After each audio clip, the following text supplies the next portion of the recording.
Saya lebih senang kalau kita membahas UMKM itu adalah sebuah entitas bisnis yang sangat unik begitu ya.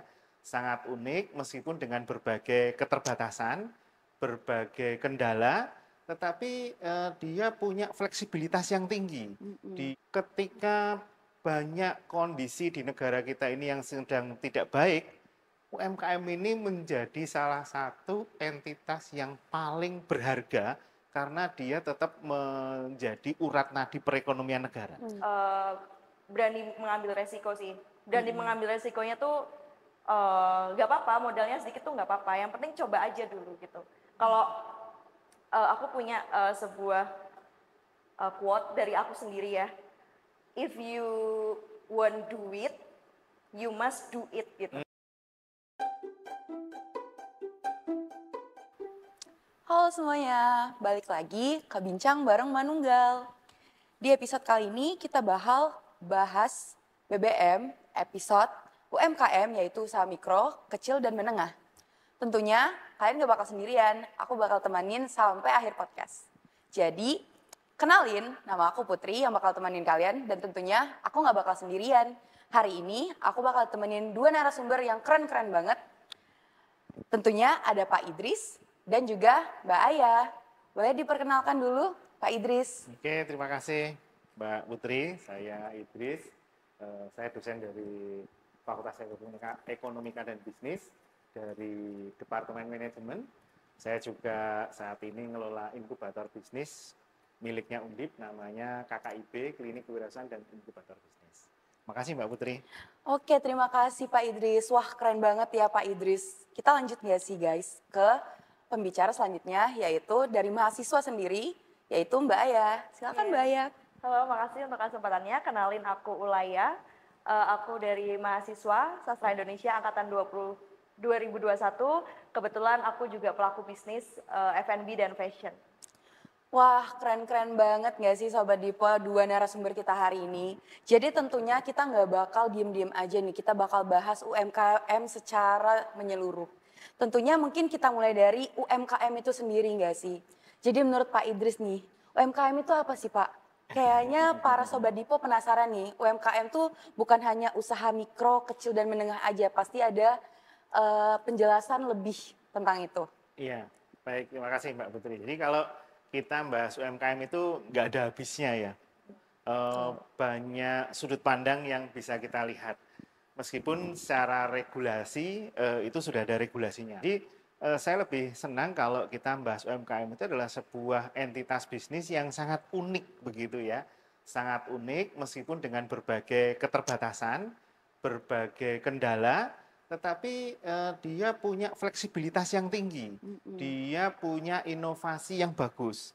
Dia juga lebih independensi begitu. Jadi dan yang lebih menarik lagi, ketika banyak kondisi di negara kita ini yang sedang tidak baik, UMKM ini menjadi salah satu entitas yang paling berharga karena dia tetap menjadi urat nadi perekonomian negara.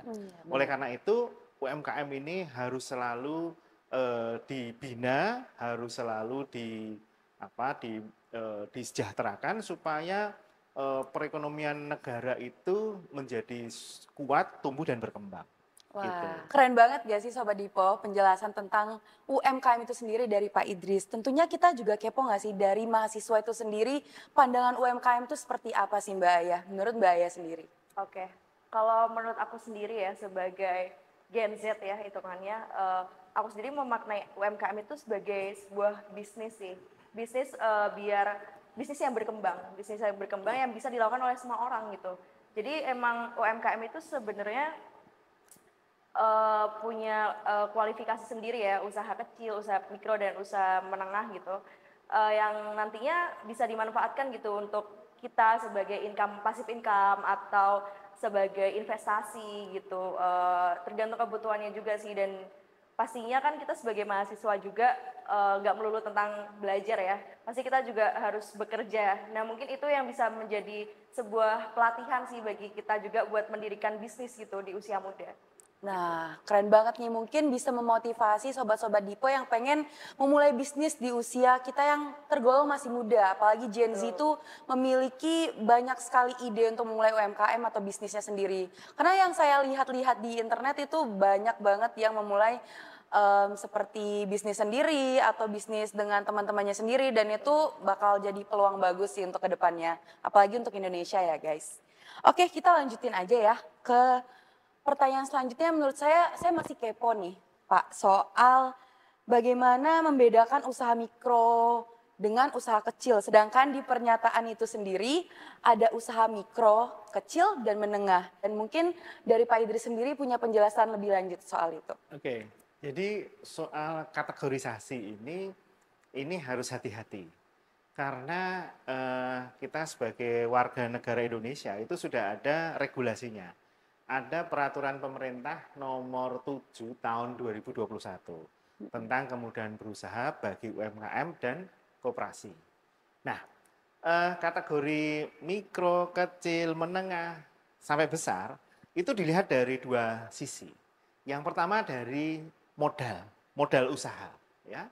Modal usaha di luar tanah dan bangunan yang dimiliki. Karena ada orang itu yang punya tanah dan bangunan yang luas, yang bagus, tetapi modal untuk usahanya itu kurang dari 1 miliar. Itu disebut usaha mikro. Kemudian kalau dari penjualan tahunannya itu baru 2M, itu juga mikro. Jadi kalau mikro begitu. Kemudian kalau kecil, ya, kalau kecil itu modal usahanya itu 1 sampai 1,5 miliar. Dan penjualan tahunannya ya itu lebih dari 2 miliar sampai 5 miliar. Itu kalau yang kecil ya. Nah, nanti Mbak Aya juga bisa ini melihat saya sebenarnya masuk di yang mana begitu.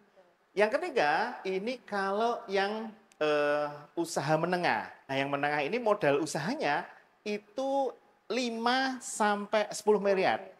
Di mana penjualan tahunannya itu sudah lebih besar lagi tentunya ya, lebih besar lagi.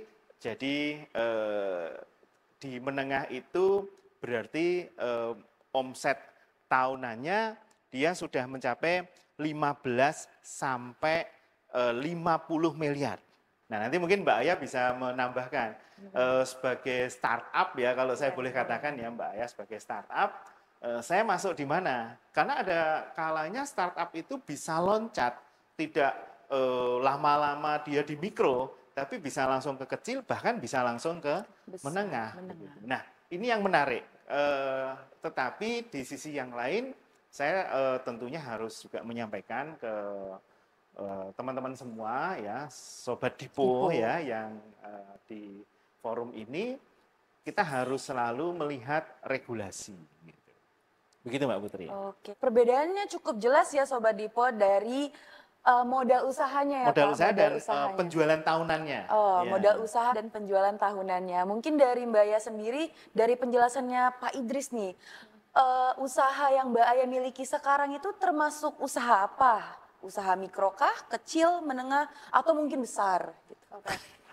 Kalau dari usaha aku sendiri itu, kebetulan aku punya bisnis di bidang F&B dan fashion gitu. Nah, untuk bidang F&B-nya ini sih bisa dibilang kecil ya, karena modalnya itu 20 juta Pak. Oke. Gitu. Untuk rata-rata per tahun, enggak per tahun ya, per bulan. Per bulannya itu 300.000. Nah, itu kan masih hitungannya kecil ya Pak, dan masih berkembang juga sih. Cuman kalau yang fashion ini tuh emang tanpa modal sebenarnya, karena sistemnya dropshipper seperti itu. Jadi di sini aku sebagai perantara antara brand dan pembeli gitu. Nah, untuk modalnya itu ya pastinya di bawah berapa ratus ribu sih. Oke, keren banget ya Sobat Dipo. Mungkin Sobat Dipo bisa mulai dari usaha yang mikro dulu, mungkin nanti bakal berkembang menjadi usaha kecil atau usaha menengah, mungkin bisa jadi usaha besar itu sendiri. Nah, mungkin saya lanjut gak sih? Untuk pertanyaan selanjutnya itu saya masih kepo nih. Kan lagi marak banget nih Pak yang namanya online shop. Oh, Nah, ya. termasuk Mbak Aya Iya. sendiri memiliki online shop tadi dijelaskan. Nah, menurut Bapak sendiri online shop itu termasuk UMKM nggak sih Pak? Ya, jadi begini, Mbak Putri. Eh, Online shop itu adalah sebuah bentuk media ketika bisnis itu tidak hanya dijual secara offline, tetapi juga bisa dijual secara online. Online. Nah, tentunya baik itu offline maupun online, tentu kategorinya itu sesuai dengan yang sudah saya sampaikan tadi. Iya. Pengkategoriannya tentunya sesuai dengan PP 7 tahun 2021 begitu ya. Dan ini sedikit saya tambahkan informasi ya, Mbak Putri, Mbak Aya ya. Kita sebagai bagian dari Civitas Akademika Undip, Undip itu sangat mendorong tumbuhnya wirausaha, tumbuhnya startup. Ada dana yang diberikan kepada kelompok-kelompok mahasiswa yang jumlahnya cukup besar. Bisa per kelompok itu bisa sampai 20 juta. Ini yang batch ini tuh masih ada sisa waktu loh, silakan dimanfaatkan. Monggo begitu ya. Saya tahu persis karena tahun lalu saya yang pegang kegiatan itu dan tahun ini ada teman lain yang pegang, saya seperti itu. Jadi ini Undip concern di bidang pengembangan wirausaha ini nggak main-main begitu. Cukup besar dana yang digelontorkan dan itu bentuknya hibah. Cuman mahasiswa dituntut untuk bisa punya usaha dan nanti ketika usahanya ini tumbuh berkembang, tentunya mahasiswa ini bisa menjadi role model untuk pengembangan kewirausahaan.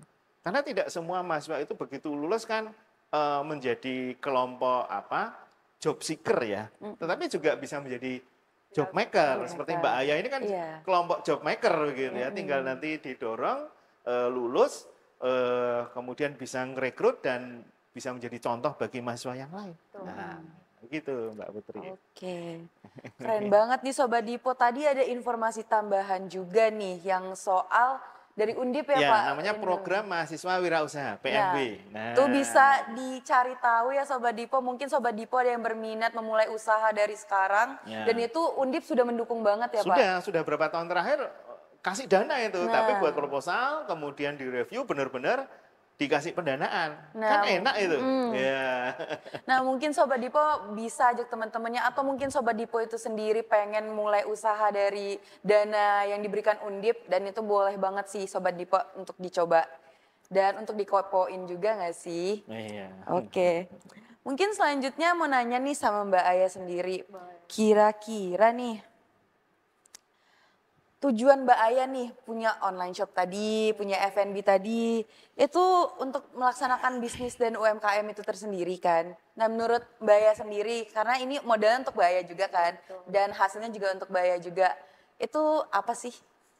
Oke, tujuannya ya? Tujuannya mungkin aku sedikit sharing juga kapan aku mulai usaha itu gitu. Yang pertama aku mulai tuh bisnis fashion gitu, yang online shop itu. Itu aku mulai dari awal pandemi. Nah di situ kan kita lagi gabut-gabutnya tuh, lagi bingung-bingungnya mau memulai apa gitu. Akhirnya ketemulah nih sama relasi, pentingnya relasi dalam bisnis juga ya Pak. Relasi, terus udah gitu mulai di situ. Terus lanjut juga dan alhamdulillahnya tuh langsung ada pembeli yang banyak gitu. Dan mulai ngerasain juga kan uang hasil usaha sendiri gitu kan. Terus udah gitu dibuat nabung juga untuk buat ngemodalin si bisnis F&B ini gitu. Jadi alhasil sebagai passive income aja gitu. Emang nggak melulu ngejar target juga sih, cuman emang biar ada pemasukan, biar bisa jajan sendiri tanpa harus minta orang tua kayak gitu. Walaupun modalnya juga ada ikut campur tangannya juga ya sama orang tua, karena itu kan mempengaruhi izin juga kayak gitu sih. Mbak Aya aku kepo deh, boleh nggak sih nanya lagi? Boleh dong. Mbak Aya mulai bisnis ini dari umur berapa deh? Mungkin bisa memotivasi Sobat Dipo yang kayaknya masih ragu deh untuk mulai UMKM atau bisnis di umur-umur sekarang gitu. Oke, aku mulai bisnis ini tuh dari aku kelas 2 SMA atau kelas 3 SMA. Gitu. Cuman sebelumnya emang udah diajarin buat ya jualan kecil-kecilan apa manik-manik gitu kan, sedikit banyak tahu juga gimana sih cara dapetin untung, gimana cara kita komunikasi, strategi Bener. marketing kita secara komunikasi kayak gitu. Dan kenapa milih online shop juga kan siapa sih yang sekarang nggak megang HP gitu. Iya. Dan itu kan juga berpengaruh juga sama digital marketing ya Pak. Kayak gitu. Oke, ternyata Mbak Aya udah mulai di usianya yang cukup muda ya untuk mulai bisnis ya. Mungkin Sobat Dipo boleh dicontoh banget, apalagi tadi udah ada tinggal kirim proposal, di review langsung dapat dananya. Oke, mungkin lanjut kita bakal bahas tentang Pak Idris sendiri nih. Dari Iya. tadi kan Putri nanyanya ke Mbak Aya terus nih, Mbak Aya ada online shop, Mbak Aya ada bisnis. Kalau Pak Idris sendiri punya bisnis nggak sih Pak? Iya, kalau ngomongin bisnis itu mungkin DNA saya itu malah bukan dosen ya. Jadi saya lahir dari keluarga wirausaha, wira swasta gitu ya. Jadi ketika saya dulu jadi dosen itu, ketika ketemu saudara-saudara saya, pertanyaannya itu selalu begini, bukan kamu sekarang kerja di mana? Kamu sekarang ngerjakan apa? Itu udah beda banget begitu ya. Karena tahu dari kuliah saya sudah punya beberapa pertanyaan beberapa bisnis ya yang kecil-kecilan. Dulu saya sekolah di Jogja, kuliah di Jogja. Kalau pagi, kalau sore nggak ada kegiatan toh. Gitu. Saya muter Mbak Aya, saya muter di warung-warung, bawa tas besar, naik BMW. Ya, maksudnya naik bebek merah warnanya, gitu kan, gitu ya. Ya, tasnya itu isinya apa? Bawa tisu, tusuk gigi, sedotan, kemudian berbagai perlengkapan warung. Hari ini naruh barang di warung-warung itu, besok datang lagi ambil uang, kalau habis taruh barang lagi. Selalu begitu. Dan itu saya jalani semakin lama dan akhirnya tumbuh berkembang. Saya akrab dengan banyak UKM dan karena saya kuliah di Fakultas Ekonomi, beberapa ilmu bisnis, ilmu tentang bagaimana membuat proposal yang baik, bagaimana menyusun studi kelayakan. Hanya beberapa UKM-UKM yang saya datangi itu ternyata punya masalah ketika ngajukan kredit. Ketika ngajukan kredit, mereka nggak bisa tembus, mereka larinya ke lembaga keuangan informal, bank detail itu. Kan kasihan misalnya seperti itu. Nah, saya mencoba hadir membantu mereka, saya bantu buatin proposal, sampai akhirnya tembus. Satu UKM tembus, jadi word of mouth, jadi getok tular begitu ke UKM yang lain. Aku dibantu Mas itu loh, akhirnya bisa dapat ini. Satu datang, yang lain akhirnya pada minta tolong datang. Secara tidak sengaja akhirnya saya jadi konsultan, ya. Konsultan itu kan katanya koncone wong kesulitan gitu kan gitu ya. Yang ini yang kesulitan kan UMKM gitu. Akhirnya saya bantu dan lama-lama yang datang itu tidak hanya UKM. Yang datang itu pegawai bank yang punya potensi nasabah tetapi karena persyaratannya tidak memenuhi akhirnya cari saya untuk dibantu dibuatkan melengkapi dokumennya itu. Ya udah jalan. Dan itu jalan Mbak sampai sekarang alhamdulillah begitu ya. Keren Itu ceritanya banget, seperti iya. itu. Keren banget Sobat Dipo, Pak Idris ternyata punya DNA sendiri, DNA wirausaha. Keren banget. Mungkin Sobat Dipo kita nggak ada yang tahu ya, Sobat Dipo bisa tanyain sama orang tua kalian, Pak Bapak dulu wirausaha nggak Pak dulu kayak ibu-ibu dulu wirausaha juga nggak, siapa tahu saya juga punya darah wirausaha gitu. Tapi keren sih, maksudnya saya juga jadi teringat nostalgia sedikit. Dulu saya pas SMP juga pernah kayak kalau kata-kata anak sekarang FOMO, ya FOMO pengen punya bisnis juga. Jadi saya mulai bisnis jatuhnya kayaknya mikro sih soalnya dananya masih sedikit Pak. Nah saat itu saya berjualannya tuh di online maupun di offline karena sekolah saya dulu suka adain bazar. Nah itu pas SMP kelas 7 kalau nggak salah, itu saya masih ingat. Karena itu mikirnya kayak pengen punya, sama kayak Mbak Ya tadi, pengen punya uang jajan lebih gitu. Pengen jajan yang kayaknya teman-teman pada punya ini, saya juga pengen punya gitu. Jadi saya jualan kayak apa yang viral pada saat itu gitu. Tapi sayangnya saya tidak melanjutkan gitu loh. Sampai sekarang saya juga bingung, mungkin setelah episode kali ini saya mungkin termotivasi lagi untuk melanjutkan bisnis tersebut gitu. Soalnya saya memang tertarik karena saya mikirnya nggak yang macem-macem, tujuannya saya pengen punya uang jajan sendiri, saya nggak mau merepotkan orang tua gitu. Saya mikirnya kayak gitu. Jadi mungkin Sobat Dipo juga bakal terinspirasi dari Pak Idris, Mbak Aya, atau mungkin Putri. Nah, kita nggak ada yang tahu gitu. Karena punya uang jajan sendiri tuh seru nggak sih, Mbak? Seru Ya kan, banget. seru kan. Jadi Asik, kayak asik. asik Asik banget. ya, Jadi asik ya. kalian kalau misalnya lihat di konten-konten anak-anak gaul zaman sekarang tuh pasti pengen jajan nggak mau lihat price tag-nya. Iya, Pasti betul. selalu kayak gitu. Tapi kalau kalian punya uang jajan sendiri mungkin itu bakal lebih efisien gitu. Lebih punya harga diri Iya, sebetulnya. lebih punya harga Iya, diri. iya. Mungkin dalam artiannya aku bisa beli sendiri loh Iya. gitu. Betul. Itu bakal seru banget sih. Mungkin kita lanjut nih, mungkin saya mau nanya yang lebih serius nih Pak. Iya. Soal UMKM kan banyak nih di Indonesia, banyak banget yang terdaftar maupun tidak terdaftar dari yang saya baca. Nah, apakah itu bakal mempengaruhi perekonomian Indonesia Pak? Menurut Bapak sendiri? Ya, jadi seperti tadi saya katakan, UMKM ini sangat unik ya. Di satu sisi dia menjadi urat nadi perekonomian sebuah negara.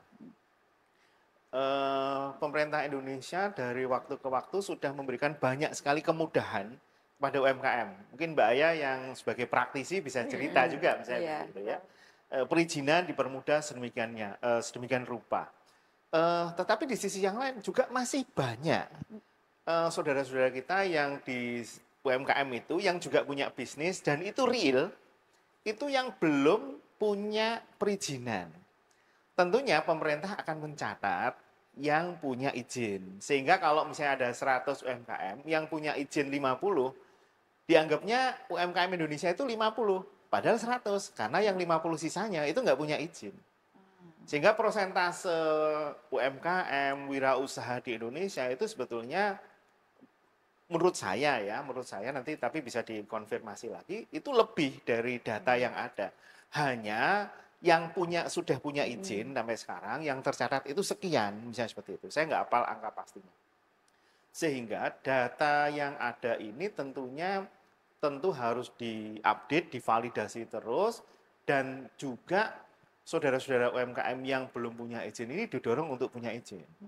Padahal pemerintah juga memfasilitasi yang sudah punya izin, diberi kesempatan untuk diikutkan pelatihan, Iya, diikutkan pameran gratis, kemudian kalau memang prestasinya bagus diajak ke luar negeri, bukan jalan-jalan tetapi untuk diajak memperkenalkan produknya ke berbagai tempat begitu. Itu upaya-upaya yang dilakukan pemerintah.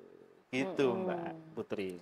Mungkin jadi teringat nih Pak, saat itu kan sempat ada pandemi ya, mungkin kita balik lagi nih ke Mbak Iya, Aya. iya. Mbak Aya kan memulainya tuh saat-saat pandemi ya. Iya, betul. Itu kira-kira mempengaruhi banget nggak sih Mbak untuk perekonomian Indonesia?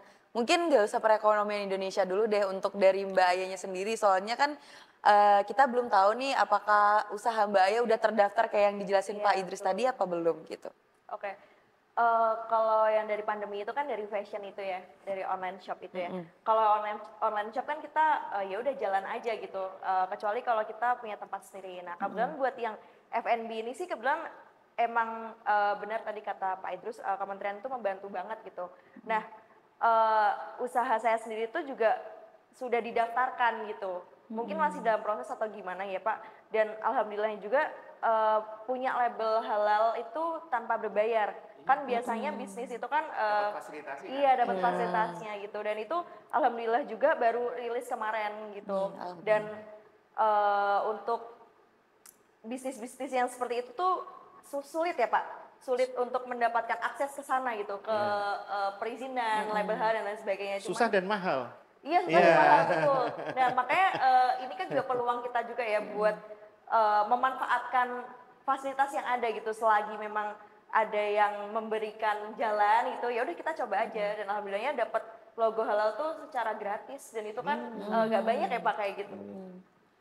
Ternyata nggak mudah ya Sobat Dipo untuk melakukan sebuah bisnis atau membuat sebuah UMKM itu. Ternyata kalau ingin terdaftar seperti yang dijelaskan sama Pak Idris tadi itu perlu kayak apa tadi, apa sih?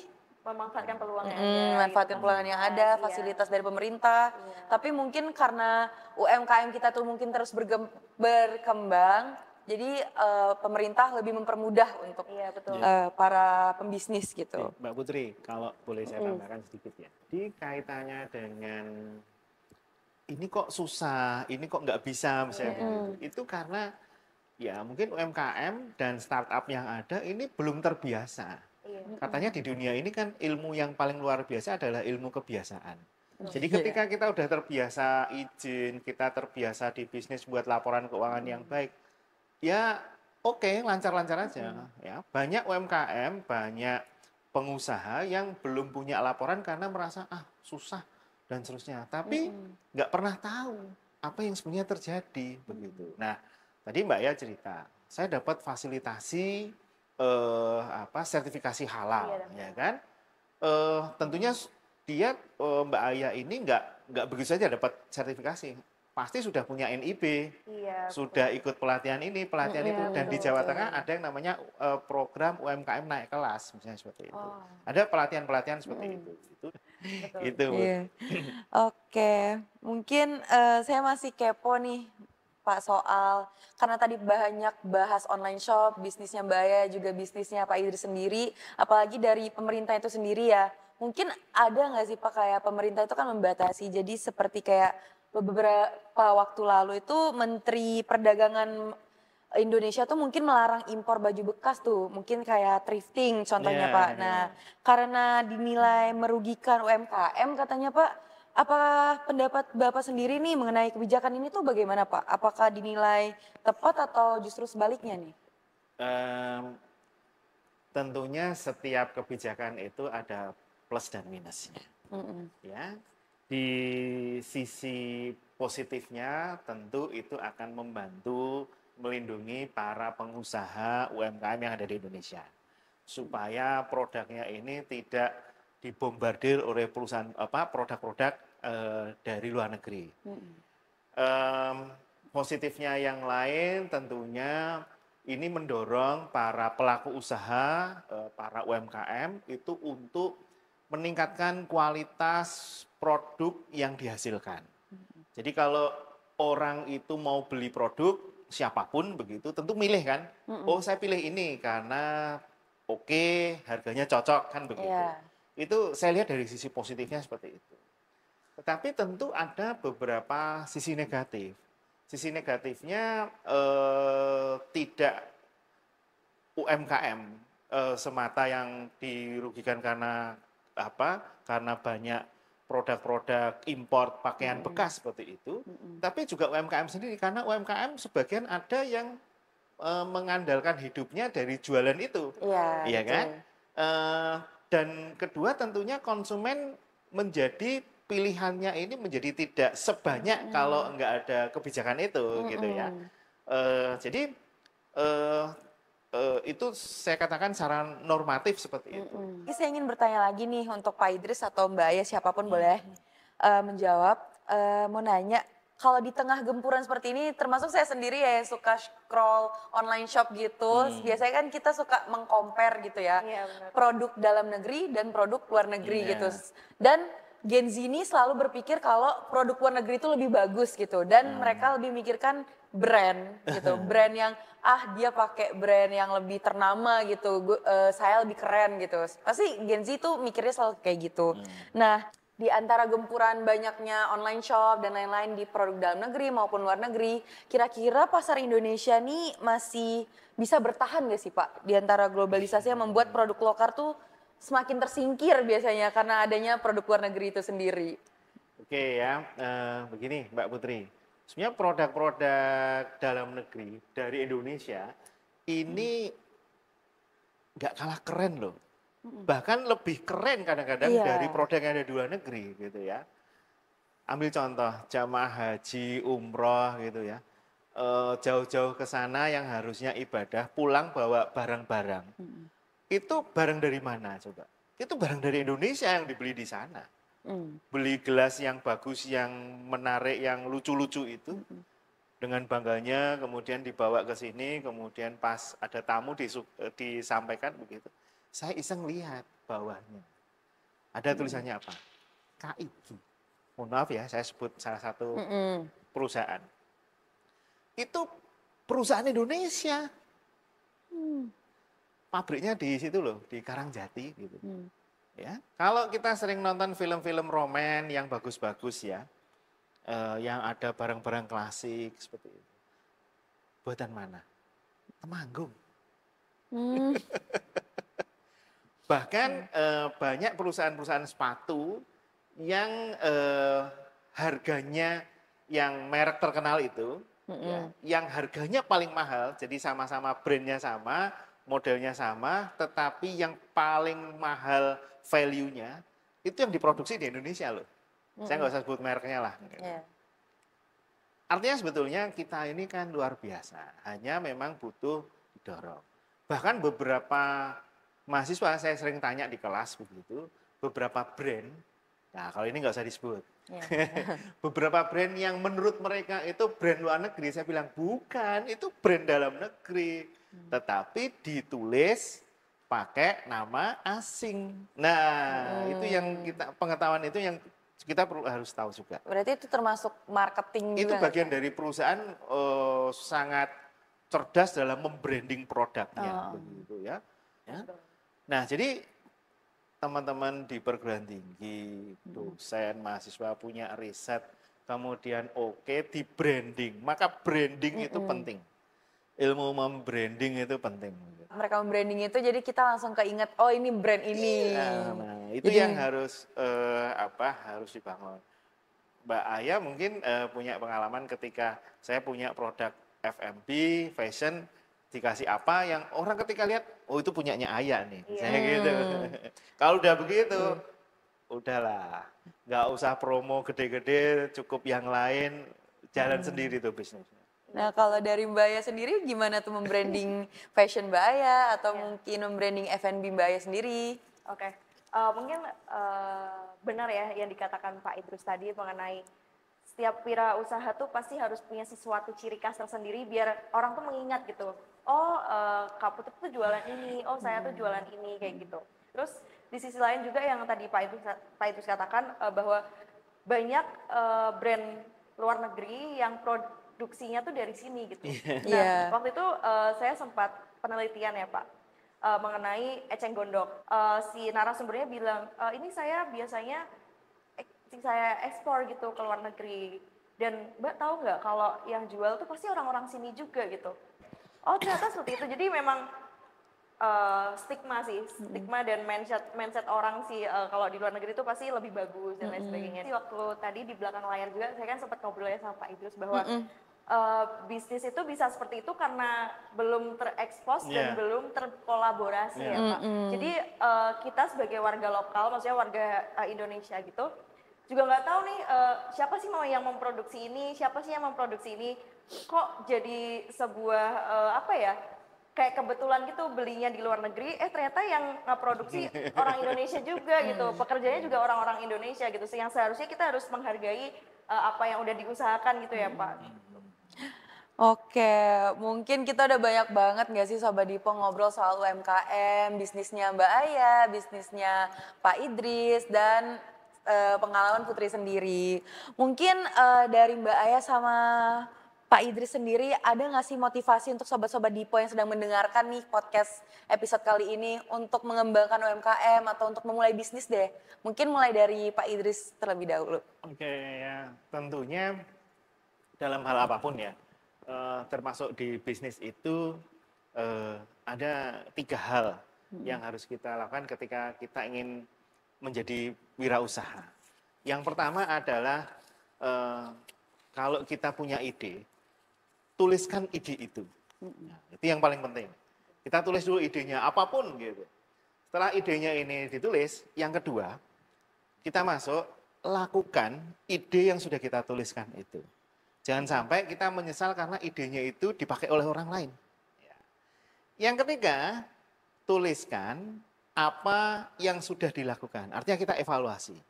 Jadi selalu hal seperti itu.